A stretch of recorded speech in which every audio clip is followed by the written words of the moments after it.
Okay,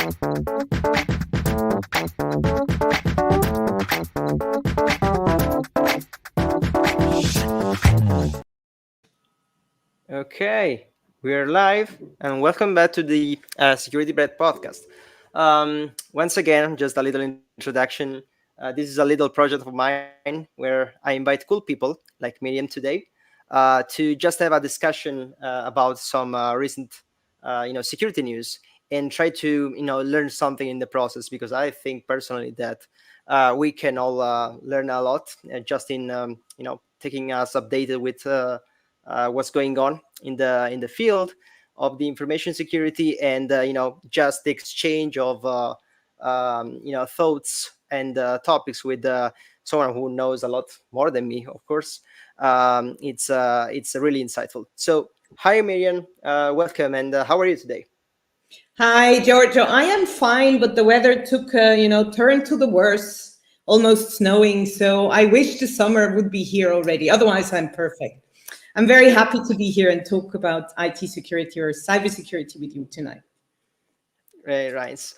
Thank you so much for accepting this invitation. And we first met at the beside Zurich, right? You had your keynote there. It was very insightful, and I thought I really need to talk with this person and to invite her to my podcast. So thank you so much. Now the idea is pretty simple.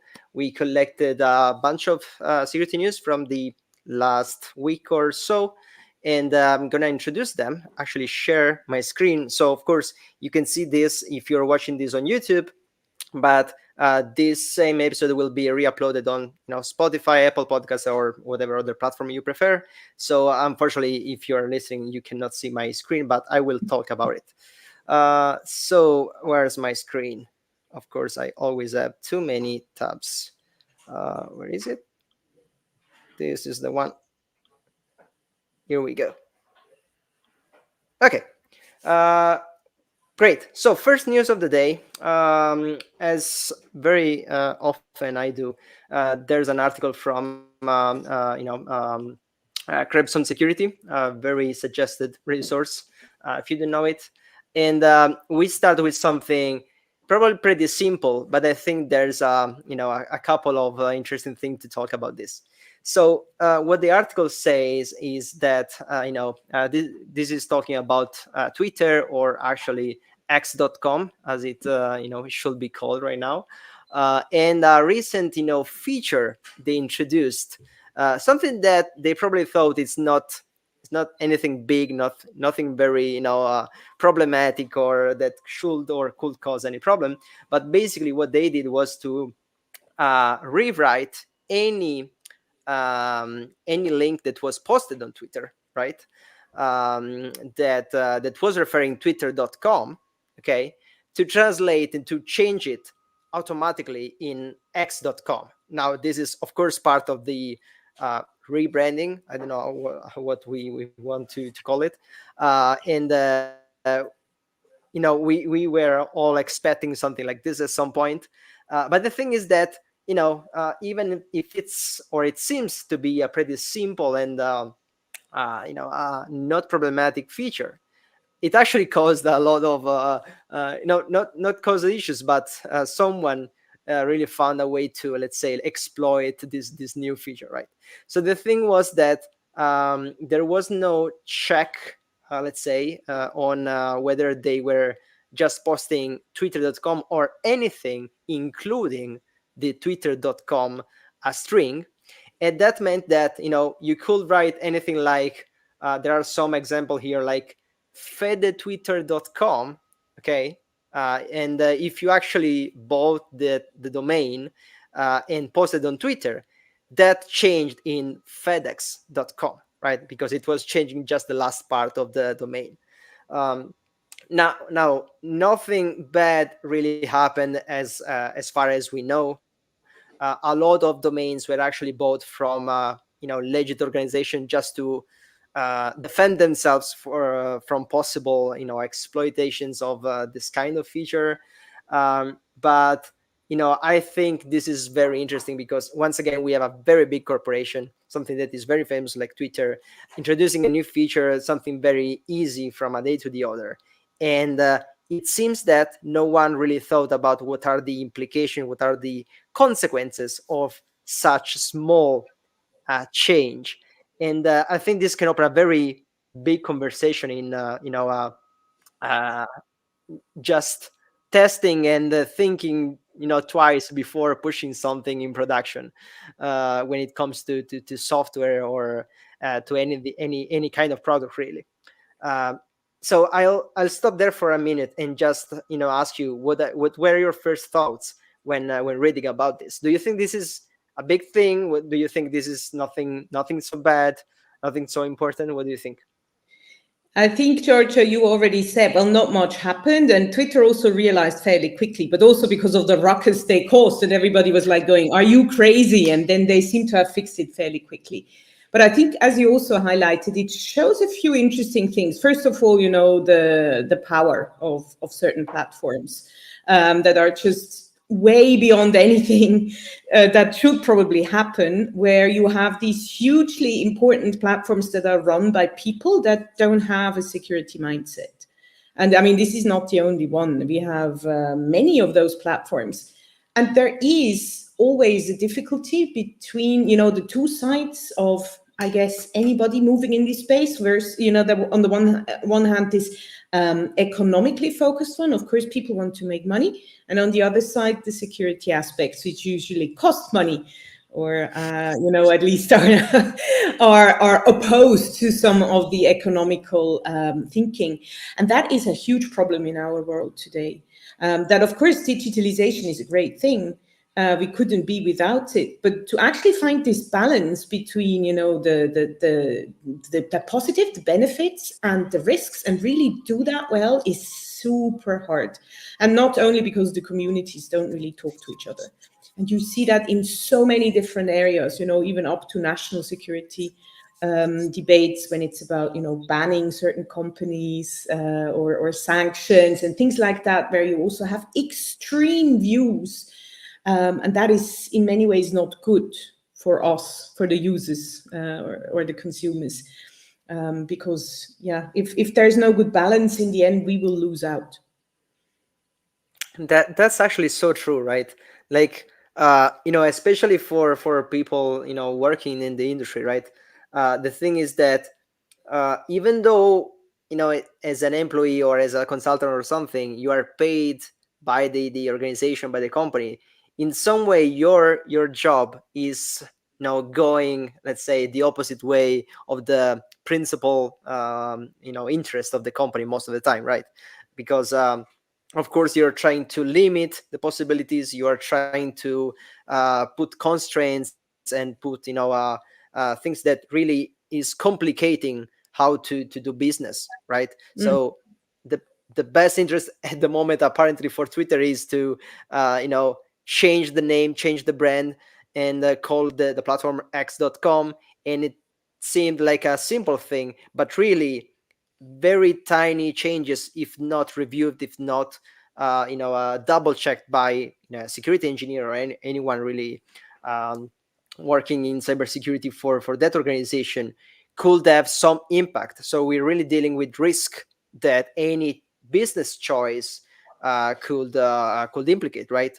And balance is everything, and there's no right choice. There's no such thing as straightforward. You always need to think about what's the best way to find that balance in between, right? And I think the problem really is that security in many ways, and you hear that also from many people in IT security, in bigger companies, security is really also, you mentioned it, is a bit of a negative thing because you always expect something to go wrong, and that's why you need security, and it costs money. But even if you invest a lot of money into it, it's never quite clear what it really does. So this is the problem of any kind of preventative measure, also in politics in many ways. How do you measure the value of prevention, basically? And a lot of the security that we would invest is that. We do it so that we don't have bigger events. And as long as, the top level, the C level, doesn't understand the value of security more in a holistic way, it will always be difficult, because you'll always say, I need more money. And then you also need to say, yeah, but I cannot ensure that nothing happens. We also need business continuity management and resilience, because, it could still go wrong. And I think that is a very hard position, to take, and a difficult debate to have. And I hear that often, that also in, you don't really learn to be a CEO. There's no real training, but there are management trainings, and there should be elements of security, cybersecurity in there, for them to understand some of the basics, to be able to make these decisions. And I think that we're still a long way off. And I mean, this is really kind of showing this, because it's just a decision now. Let's change, let's go to that X and do it at all costs, basically. And I think anybody who kind of knows, the internet could have known that something like that.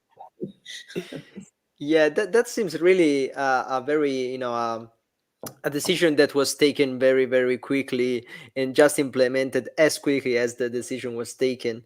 And you actually touched, multiple different topics that I would like to discuss. First of all, the last thing you said about, there are masters in business administration and everything. And nowadays most of those companies are digital companies, or at least they do deliver some digital products at some Yeah. point, or digital services. Mhm. And digital services means that some digital security should be taken into consideration.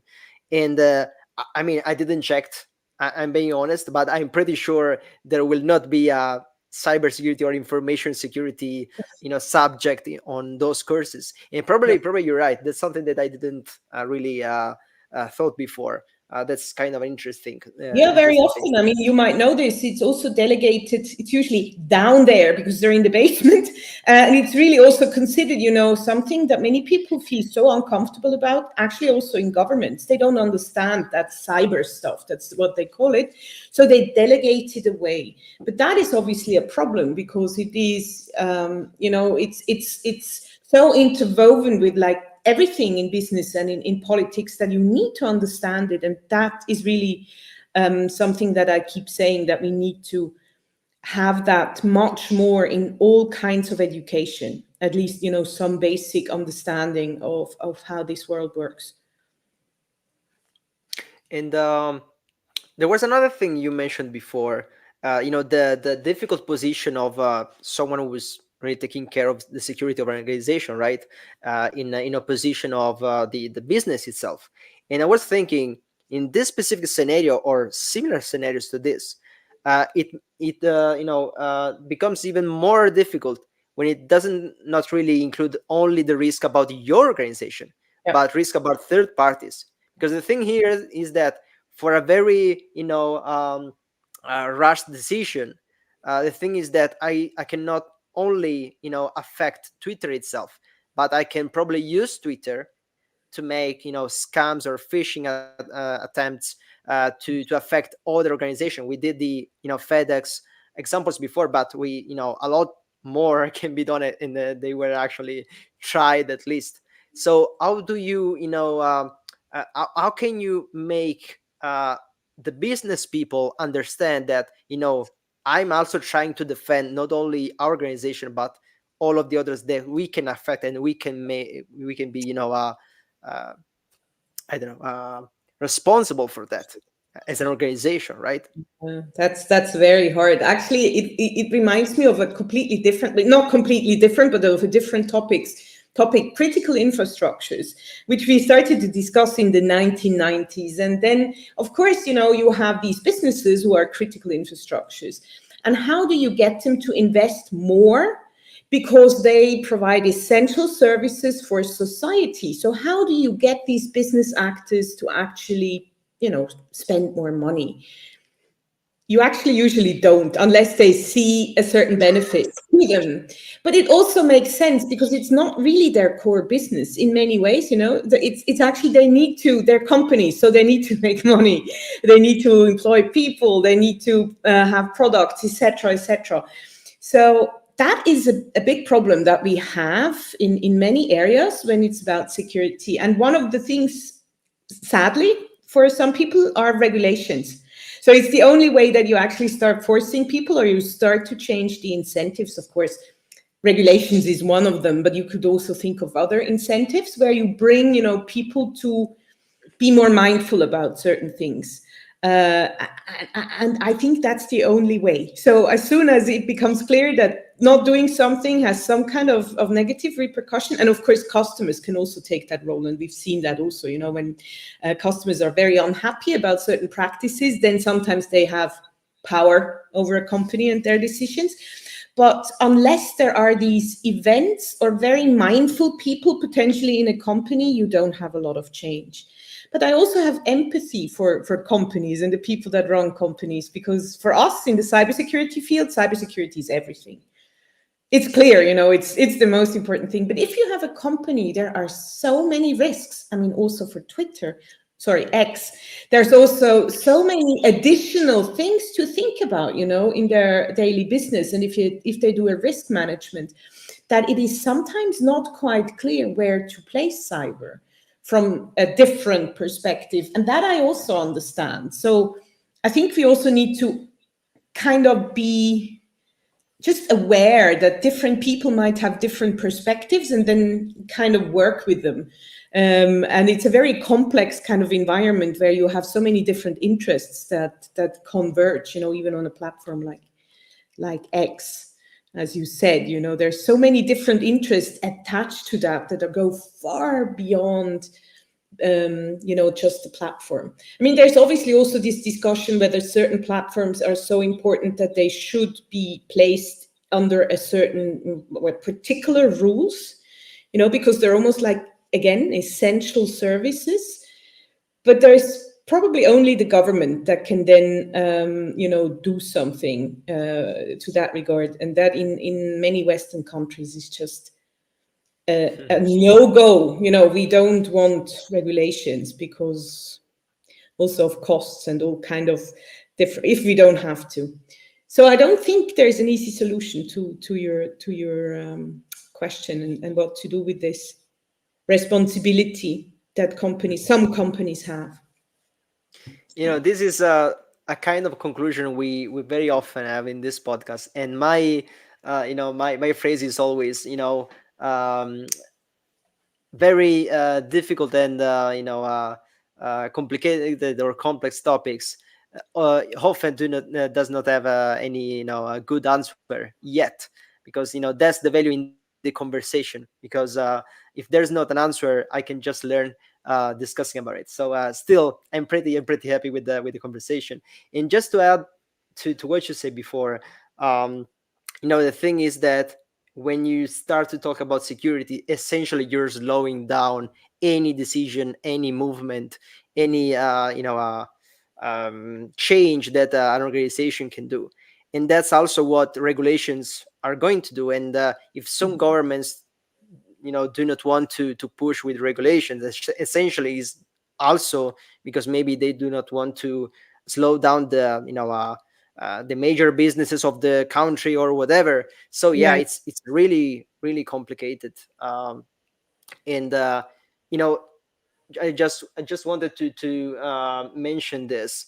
In risk management, there's also such thing as accepting the risk. Yes. And I could guess that, once again, in this specific scenario, maybe they just accepted the risk because they thought this really had to be a very quick change in the business, and they accept, oh, maybe something could happen, but for now we just accept the risk because it's not really too bad for our business or something. Now, if that's a good decision or not, I'm not sure, but that's still a thing. Maybe someone really decided that the security risk was worth it at that point. I Um, think what you're saying is what I also meant to say. So but that is the best case scenario. Somebody actually thought about it. Right. We don't know. We don't know. So if you do a good risk management and you decide not to do certain things, then it's good. But very often, I think these kind of maybe also, I don't know how to call this type of risk, might not even have been considered, and I think that is much worse, because it shows that actors or companies might actually not be fit enough to see certain risks. And I mean, there could also be bigger ones than this one, which as you said, is kind of didn't really have a big effect. But I think also to understand very complex risks is not easy for many actors and also business actors, because they're not trained to do that. And what you said, to think beyond your own business and then take decisions based on also thinking about, what will happen if I don't do that, not for me, but for others. Yeah, that is Yeah, that it's is very tricky. hard for risk managers. Yeah. Yeah, very tricky, especially inside an organization that, of course, has interested in their own business. Now, this was already a pretty great conversation, but we have another couple of articles to talk about. So I'm gonna jump to the next one, and so this was actually a news connected to this one that we are going to talk about. Was pretty big in the news. We are talking about a data breach that AT&T, kind of a big telco in the US, was affected, and this is kind of what happened next to the data breach itself. Not that the data breach itself was not interesting, but I thought this was a little bit, just a little more unique. So the thing was that, data breach for AT&T affecting a lot, if not all, of their customers. Of course, their customers are consumers, so really a lot of people in there. Especially because I think this is really the biggest telco in the US. And what they really decided to do once again was to communicate to all the clients, all of the customers, what really happened, what was the current status of the data breach, what kind of data or information were involved, and what to do next, which is, well, I think it's a good thing. At least the reason why you do that, it's pretty good. And also, I don't know in the US, but technically in Europe, that you have to do that because of regulations such as the GDPR.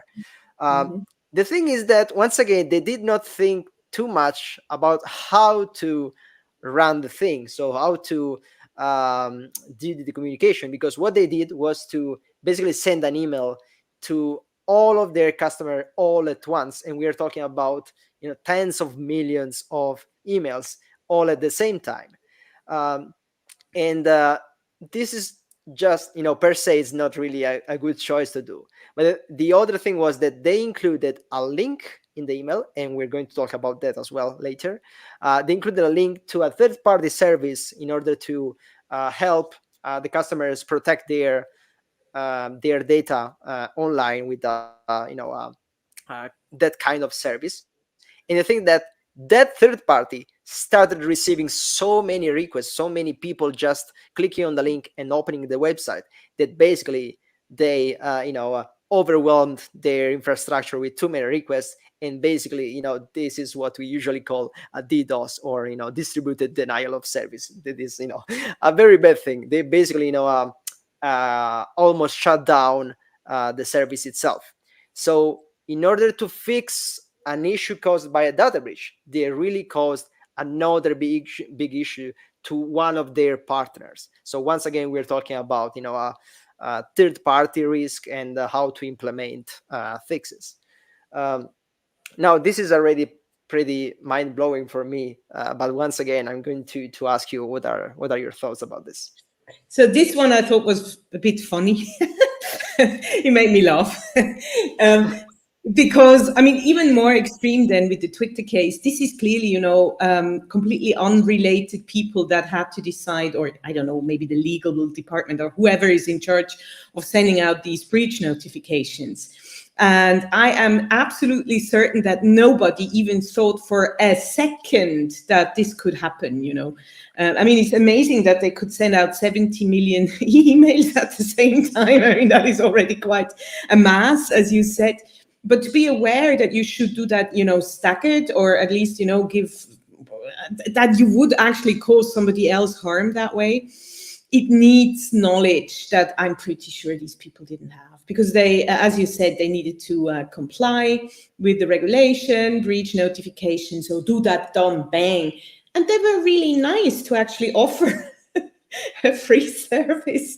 So that's what makes it a bit funny, or is an ironic kind of thing. Again, nothing bad happened, but I think it kind of, again, highlights what you said. So it is hard enough to do a good risk management or analysis on your own risks.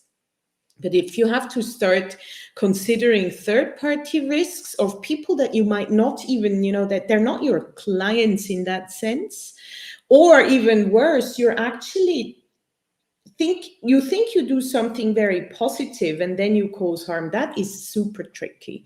So I think the only way you could do that is if you have people that are kind of used to think in scenarios and are maybe a bit weird and think outside of the box, then it might have come up. But I'm not surprised that this happens, because this is, again, it's completely different types of people in this company who could have connected the dots. Absolutely. And I'm trying again to try to guess, what were the reasoning, the thoughts, the decision making before this happened, right? And I'm also thinking maybe it was not completely the AT&T fault, because I'm also thinking from the other end, the third party, when they agreed about this. So, I Mhm. want to gift my 70 million consumers uh, a subscription to your platform. What do you say? Oh, that's good. That's okay. So okay, I'm gonna send a link to all of them, right? Is that okay? Yeah, that's sure. That's perfect. And really, maybe it could be also, the third party that I actually don't remember the name of the service. Oh, Experian. That's Experian, the yeah. one. And they just didn't consider that their infrastructure was not ready to receive all of those communication. We don't even know if if they decided maybe to send a multiple communication, let's say million by million or something, so to actually do something a little better. Still, if the infrastructure would accept all that traffic anyway. So the thing is that this should have been considering all of the parties involved. And once again, I'm just guessing. We don't really know what happened here, but it's interesting to consider all of the different scenarios, right? That's a very good point. I didn't actually think of them. Maybe they also didn't, think that so many would click. Maybe they thought, we're going to offer that, but only a few people are going to be interested. But it does, for me, again, like on the side of Experian, it would also have been the marketing department or somebody like that who would have made the decision, and definitely not the IT guys that would have been asked. Um, Again, it makes sense that it happened. In hindsight, you go like, oh my god, you should have seen this coming. And I do hope often when I see these cases that others do learn, that actually there these kind of news do raise the awareness of of these kind of problems, that at least the next one they're going to do it better. I don't know. I'm not even sure whether AT&T, realized that this happened. Who knows, how this information flows actually, because unless Experian told them off, then maybe they don't know. I like to think that that's one of the goals of this project, right? The thing that maybe someone at some point will listen about this episode and this article, and maybe they are, the day after they are in a similar position. They could think, oh, This Exactly. actually happened to AT&T, so maybe it could happen to us as well as an Yeah. organization. So hopefully there's that kind of effect in here. Um, Now you mentioned something that I think is pretty interesting when there's some interdisciplinary, let's say, cooperation that should happen sometime internally in an organization. Like you said, maybe the IT department, maybe the security team, maybe marketing, maybe legal, right? All of different teams with completely different skill set, of course, and that's actually correct, that could be involved in the same kind of event, right? Because maybe you have to do communication to your clients about your data breach. So of course you need to involve the public relations and the legal to not say anything that could be too wrong for yourself and everyone else. And the point is that if all of those different teams do not really communicate with each other and consider all of the different aspects, something else, something maybe even worse could happen after a data breach. And I Yeah. think this is, of course, I'm biased here because I do incident response for work, but the thing is, this is a very complicated scenario where it's not just a technical thing. It is a technical thing, right? But it's not only that. You have to deal with the communication. You have to deal with a lot of different skill sets that usually are not unified in just one single role, right? So that's a very interesting topic, at least for me. Yeah, it's also the question of how you actually, who do you put in teams together?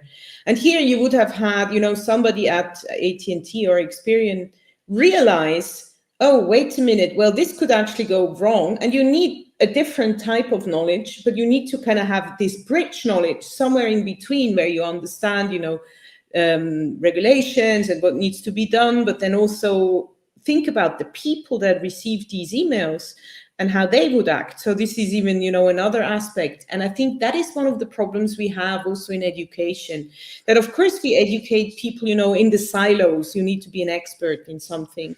And absolutely, you need to be an expert. But I think we also need to, once we have the experts, bring the experts together in really different types of teams. And that's why I mentioned scenarios. The only way to actually get, some conversations going is to think about eventualities, about things that could go wrong, or also things that could go well. It doesn't always have to be negative, but unless you actually bring these mindsets together as an exercise, it most certainly won't work if you have a crisis. And that we know. I mean, this is really why exercises are so important, across the board, in companies, in governments, etc., where you do realize how difficult it is sometimes to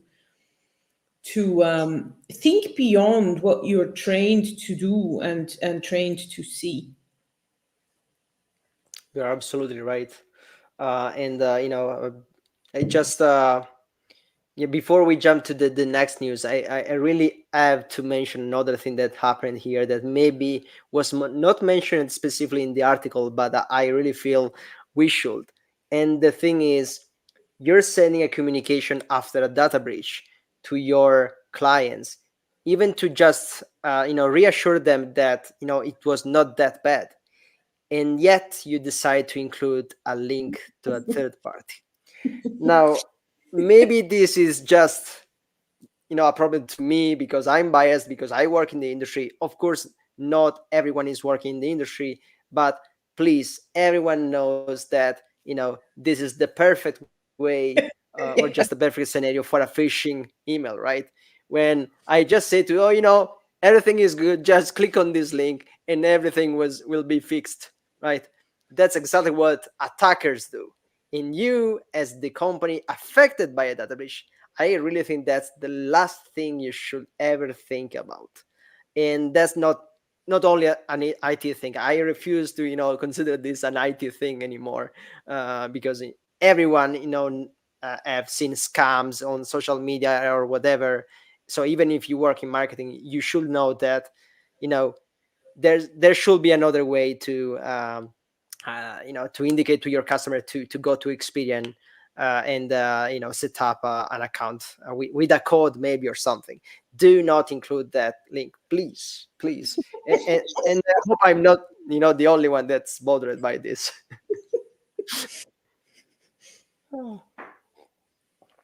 Okay. That said, it was pretty interesting as well. I hope, I think that at this point, the Experian infrastructure is up and running again, hopefully, and everything is fixed. Maybe we just have one more lesson learned for the next time, because I think that in the very last scenario, even though once again this was not a very bad thing, there's always some reputation damage, right? I'm thinking if I'm an AT&T customer and I have my data, I don't know, exfiltrated and published somewhere, and on top of that, right, I receive an email with a link. I click on the link, and the link is not working. Honestly, I'm going to be more mad than before. So there's also that to consider probably.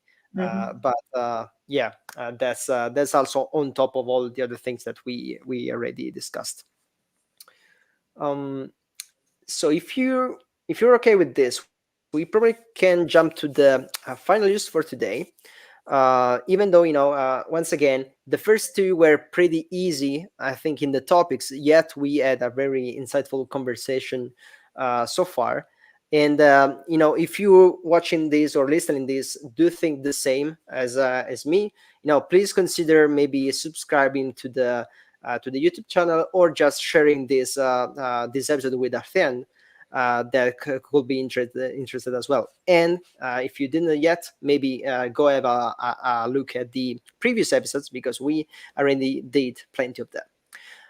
So that said, let's jump to the last and final news of today that I really think it's the most insightful. Um, so the article, this is by the TechCrunch site, is talking about a so-called security engineer, right? Shakib Ahmed, if I'm not wrong, and if I pronounce it correctly, that was allegedly, a legit cybersecurity employee of, I think, Amazon at some point.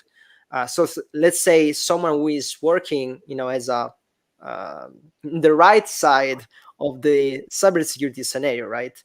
A white hat, someone would say, someone who is paid to do their work and to be knowledgeable about security and everything, was actually convicted for stealing a lot of mole in cryptocurrency to not one but two different cryptocurrency exchanges. Um, and I think it was actually sentenced to go to prison for quite a lot of time, and you know a couple of other bad things happening to him right now.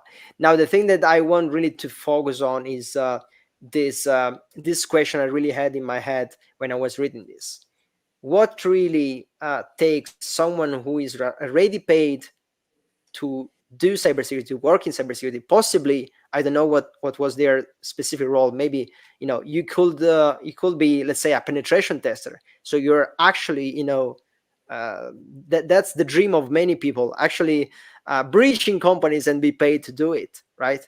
And there are actually different ways you can do that legitimately and being paid to do it, and still yet you decide that you want to try the other way, and try to actually try they actually did breach a couple of different companies, stole a lot of money, and even blackmail those companies to not sell them to the authorities.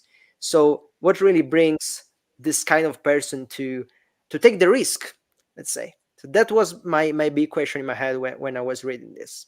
And I have some of the answers in my head, but once again, I want to hear what do you have to say about this. Yes.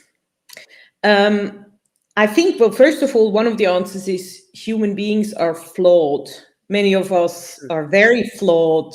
Um, Depending on what kind of person you are, you always expect others maybe also to be good. But that's not necessarily a given.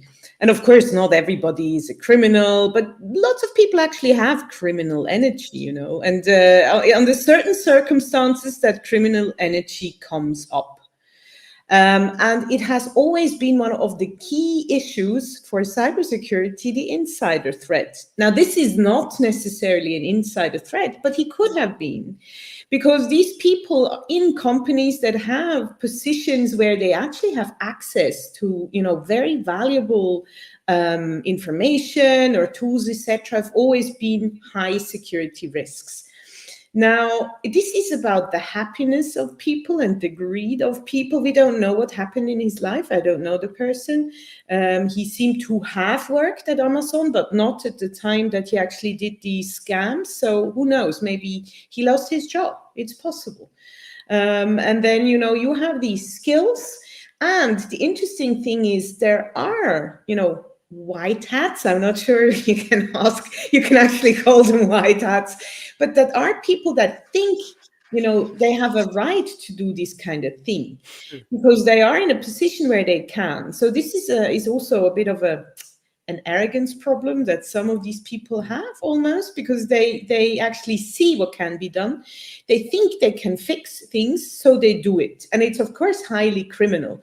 And there are other cases of crypto hacks where people gave back the money afterwards, or at least a large part of it, and kept some kind of fee. But this person, for whatever reason that we don't understand, kept the money.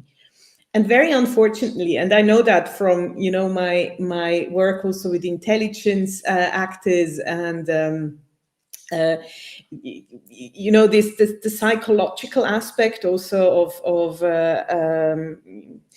espionage, etc. People say everybody will break at a certain point, in the sense of you have a weakness. It's about finding that weakness. And if that weakness is exploited, if you're blackmailed under certain circumstances, or a certain greed of yours is tickled, whatever, you will do bad things. So for me, in many ways, I feel sorry for the person, because I believe that he was in a situation where he would do something like that, and he probably thought he would get away with it. Because you also have that in some corners where they always, with like criminals, it very often happens that when they're caught, they actually tell you they thought they would get away with it.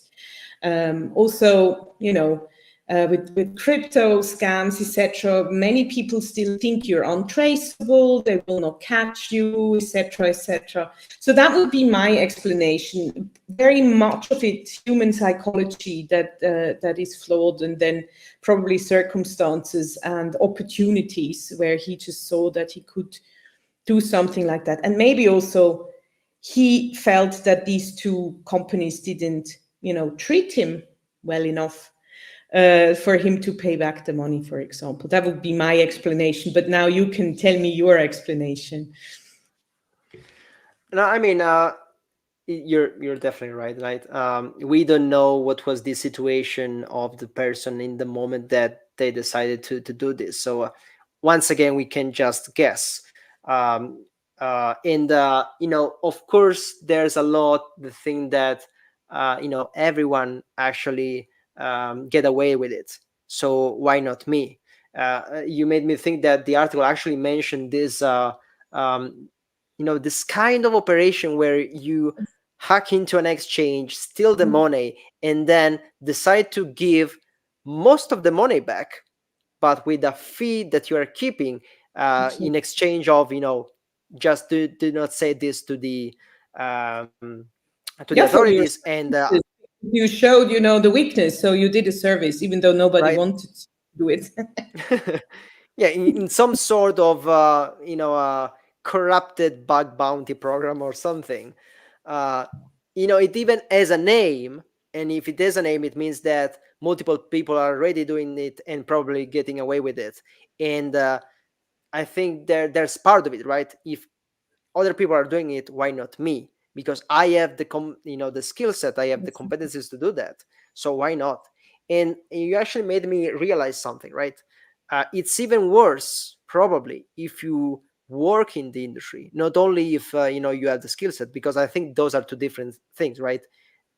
there could be someone who has the skill set and still is not really a cybersecurity practitioner, um, in the sense that we most often refer to.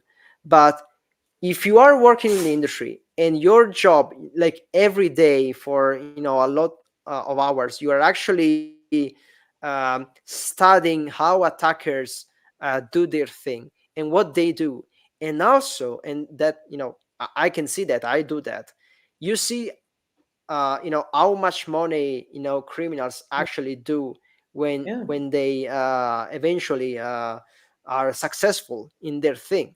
It could be that something could start as an idea or something in your head.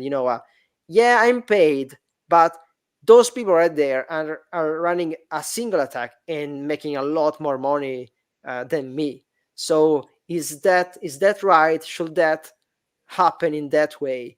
And maybe this, if you are also in of course a complicated situation like you mentioned before, that can let you start thinking and making things that are not properly right. So that could also be one thing. All right, I don't know, every day you read about ransomwares, or your own company is affected by a ransomware, and your company maybe pays millions of dollars just to uh, you know gain some service back. That's Mhm. a thing. That's definitely a thing, and it could have some impact in the mind of people working in this industry. And I actually never thought about that. That's kind of interesting. um Yeah, so if people become disgruntled for whatever reason because they feel they're mistreated, or as you just mentioned, they feel it's unfair, they might have a good right. salary, but they see that something is completely unfair. So maybe they're doing it a lot, they work a lot, they give good tips, and they see other people get much more benefits. Then you become disgruntled after a while. Usually it takes several things and not just one, but this is exactly when these kind of things then happen. And who knows, maybe he also kind of just wanted to try this out. I mean, it sounds like a pretty clever thing he did, um, with the fake pricing data, and then getting inflated fees from the crypto platform, etc. So, so it's pretty smart. So who knows, whether he might also have wanted to try a few things out, because that's also typical for hackers, isn't it? Where you kind of, you again, you have opportunities. You want to kind of play with the system, and I think crypto in general really brings that out in people. It's this weird kind of system, and many people want to profit from it any way they can. So, I mean, that's also why it's one of the most frequent scams right now, in all kinds of ways, but also driving up prices, all these kind of manipulations. It's a big deal. Many people are trying to do it. Yeah, and I don't know. I mean, it's hard to say, how much criminal energy people have, and when you actually do something knowing that you're going to commit a crime, or when you would actually start doing something and then it starts becoming a crime because of, how things work out, or of decisions you take, or whatever. Um, because not everybody is, planning crimes before they actually start doing them. I mean, of course, the guy was, but is smart, right? I think most of the people working in this industry, you have to be smart to do this, because it is complex, for sure. The thing, probably, one of the things, of course, could be that when you're so smart and you start to think you are the smartest out there, you have the right to do things that other people should not do sometimes. And I also think that, what if the guy here was convicted for two different data breach to two different organizations, right? What if, we don't know, we're guessing once again, but the same person was doing it from a long time to other organizations that actually were not really published, and did not sell the person to the authorities, and maybe They just thought, oh, I did this so many times. Why should anything happens? And if I do this and nothing happens, it means that I can do it. It's some sort of mechanism that can actually, uh, you know, uh, be Yeah. created in your head when you're just used to something, right? It's actually interesting, and that is when there is one link, I think, in the article you have on the screen now that goes to the press release of the attorney's office. And there you also see that the second platform that he actually destroyed, so the Nirvana platform that he also exploited, had to shut down afterwards. And in the press release, it says he stole, a lot of money, and they offered him 600,000 as a bug bounty price, but he wanted 1.4 million. They refused to pay, and then basically that's when they went bust. So it's also interesting that you even had negotiations, like with the ransomware group in this case, and he was not happy with this, amount of money that they offered him. And then, but they took into account that they would go bankrupt. And this is also interesting, that again, a bit like in the other cases, we have different parties here that are involved and that then have to start negotiating with these blackmailers almost. So it's a bit like ransomware in many ways, where you also have to start negotiating with criminals that want something from you, and you can never be quite sure in the end whether you will get your data back or not. But I thought that was also an interesting aspect, that you have a company that doesn't pay, but then ceases to exist. So in many ways, that is a very high price to pay for them. Um, yeah, so I he mean, stole 3.6 million, and that was all the funds that this company possessed. Crazy. that's the thing, right?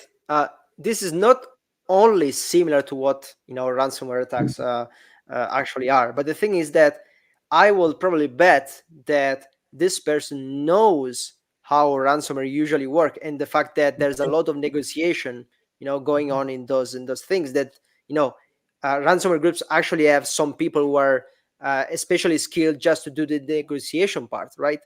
And the thing that about this, right, in some way you're learning from it. And of course, when you decide to do something like this, you just take the best skills you learned from the criminals, if you're not one already, and you're going to do the same thing, just because everyone is doing it, so why not me, right? Yeah, You cannot even get away with something that they already granted you. You want more because criminals do that, and often they actually get something more, right? And I really want to think that they were in a bad financial situation at that moment, because if I start to think again about a position in the Amazon, that is one of the companies that actually pays the biggest salaries out there, really make me think. I mean, how much money do you need to decide to go to the other side? So I really want to think that you are right, and they were in a difficult situation that actually pushed them to do something back. Because otherwise, this is I don't want this to be just greed, right? Just yeah, yeah. because I can do a lot more money. Yeah, yeah. Yeah, what I also thought was really interesting when I read this is that this is an individual, and it really seems to be an individual, because we have in the crime scene, we have so many more, organized criminal gangs where you just have, as you already mentioned, these different tasks. I mean, not everybody is a hacker, but you have the people that do the logistics, that do the negotiations, all these kind of things. And this guy seems to have done this by himself. I mean, of course, again, we don't see everything, but also from the press release, it seems he is this single, guy who does all this. So this is pretty amazing in many ways, and it reminds me, of course, of the old days. The Kevin Mitnicks of this world. Who the really famous hackers who then later became security professionals. But for him, it's different. So he was a security professional. Now he's a criminal, and who knows what he did to his career now, because here you have a huge trust issue that is attached to this, as you say. So if this happens too often, the whole security industry has a problem, because how can you ensure, if you let people close to your systems or the pen testers, etc., how do you make sure that you trust them? And you only do that because you trust the company and its reputation, actually, not necessarily the individuals that you don't know. But this is potentially a problem for the industry if you have too many of those single cases, where you then really need to ask tricky questions, towards certain companies. How can they ensure that they don't have these individuals there that might come back and exploit you later? I'm thinking you made me think that we don't do that as a community, as an industry, but probably I don't know. I don't have a classic academical education, but probably we should need some I don't know, some awareness courses where we explain people studying cybersecurity that Mm. even though the same skill set can be applied in a criminal way, that's not the right thing to do for a lot of different reasons, right? Because the thing is, maybe it's not that straightforward for everyone. Maybe we should be more aware as you know uh, people involved in this kind of activities and operations, Mm. that there are not only regulations but there are consequences, not only for you, but the organization actually shut down for the activities of one single person. How many employees that organization actually had? So what was the impact of you wanting just more money, right? I Mhm. think we have a lack of this as a community, or at least I'm not aware of anything like that, and we probably should do more. I mean, it's not so difficult than people in the police that they have a weapon, and they should know what's the consequence of using that weapon. It's really similar, just in a different context, right? So the thing that you're mentioning is the ethical aspect, of security work, and even at universities, unfortunately, this is not really discussed enough in security, for example, because there is so many, and this is goes back to the beginning of our discussion, this interconnectedness of this ecosystem. The digital ecosystem makes it all the more important that we are aware of what our actions do, and the harm we can cause, even if we want to do good sometimes, like A&T, who truly wanted to do something good for their customers but caused a problem, and maybe X as well. I'm not sure they wanted to do good, but still. And these ethical issues are hard to understand and even harder to implement into trainings, etc. But I would fully agree with you that the question of trust and good practices or ethical practices is something that really needs to be discussed, because it could really backfire, if the industry doesn't have the trust it needs because of certain individuals that exploit that trust in some ways. Yeah, so I again, for Ahmed, he was caught. Many others are not. This is also, it doesn't really specify why and how they caught him, how they identified him. That would be also interesting to find out, what mistakes he made, so that they could actually identify him.